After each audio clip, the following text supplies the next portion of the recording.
প্রার্থী তথা ইন্ডিয়া জোটের প্রার্থী আশিস কুমার সাহা তিনি যাচ্ছেন এসডিএম অফিসের দিকে।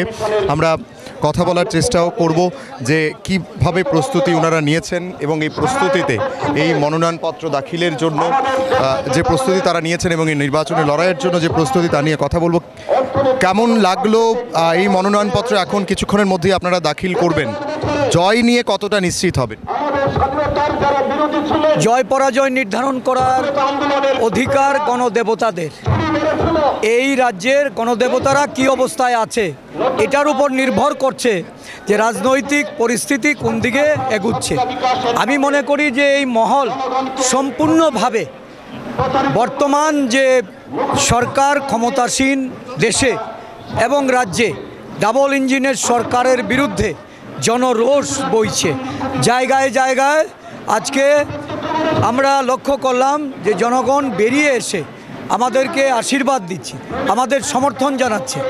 আমাদের বিশ্বাস এই নির্বাচনে ইন্ডিয়া জোট জয়ী হবে সারা দেশে এবং আমাদের রাজ্যে একটা নতুন পরিবর্তনের দিশায় মানুষ হাঁটছে।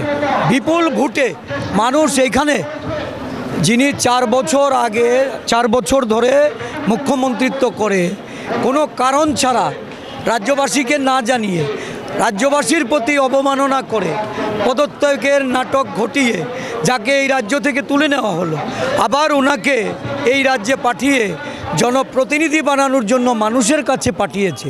মানুষ তো নিশ্চয়ই প্রশ্ন করবে যে কেন ওনাকে পদত্যাগ করানো হলো, কেন এই রাজ্যের মানুষকে যারা ভোটাধিকার দিয়ে সরকারের মুখ্যমন্ত্রী বানিয়েছেন তাদের অবমাননা করা হলো, আবার তাদেরকে ভোট দিয়ে তারা সংসদে পাঠাবে। আর একজন নির্বাচিত সাংসদ যিনি এখান থেকে মন্ত্রী হয়েছিলেন, কোনো কারণ জানে না মানুষ যে উনি কি তাহলে অসফল ছিলেন? তাহলে অসফলতার কারণে তাদেরকে কেন জনগণ ভোট দেবে?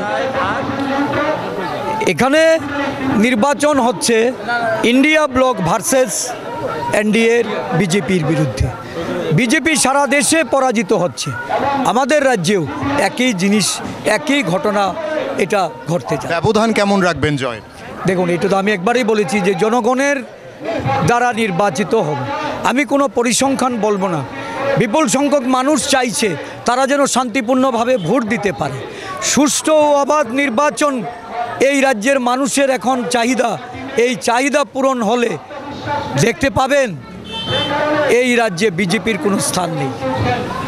আমরা কথা বলছিলাম আশিস সাহা কংগ্রেস দলের প্রার্থী এবং ইন্ডিয়া ব্লকের জোটের যে সমর্থনে যে প্রার্থী ওনার সঙ্গে, এবং উনি একেবারেই স্পষ্ট নিজের জয় নিয়ে, এবং উনি যেটা বললেন যে নিঃসন্দেহে কোনোভাবেই ইন্ডিয়া জোট বা ইন্ডিয়া ব্লক তাঁদের জয় হবে, কংগ্রেস দলের জয় হবে, কংগ্রেস প্রার্থীর উনি বিপুল ভোটের ব্যবধানেই জয়লাভ করবেন। ঠিক একইভাবে অন্যদিকে যখন বিজেপি প্রার্থী বিপ্লব কুমার দেব রাজ্যের প্রাক্তন মুখ্যমন্ত্রী, ঠিক অন্যদিকে কংগ্রেস প্রার্থী তথা ইন্ডিয়া জোটের প্রার্থী আশিস কুমার সাহা রয়েছেন। লড়াই এই মুহূর্তে এই পর্যন্ত দাঁড়িয়ে হাড্ডাহাড্ডি বলা যেতেই পারে। এই মুহূর্তে বেরিয়ে গেলেন আশিস কুমার সাহা নিজের মনোনয়নপত্র দাখিলের জন্য। এসডিএম অফিস চত্বর থেকে ক্যামেরায় শুভজিতের সঙ্গে আমি Prosenjit, public now. Srilakshmi group of ইনস্টিটিউশনসের পক্ষ থেকে মাধ্যমিক ও উচ্চ মাধ্যমিক পরীক্ষার্থীদের জানাই অনেক শুভেচ্ছা ও অভিনন্দন। জীবন গড়ার পথে এই পরীক্ষা হয়ে উঠুক অন্যতম নির্ণায়ক ও ইতিবাচক একটি প্রক্রিয়া।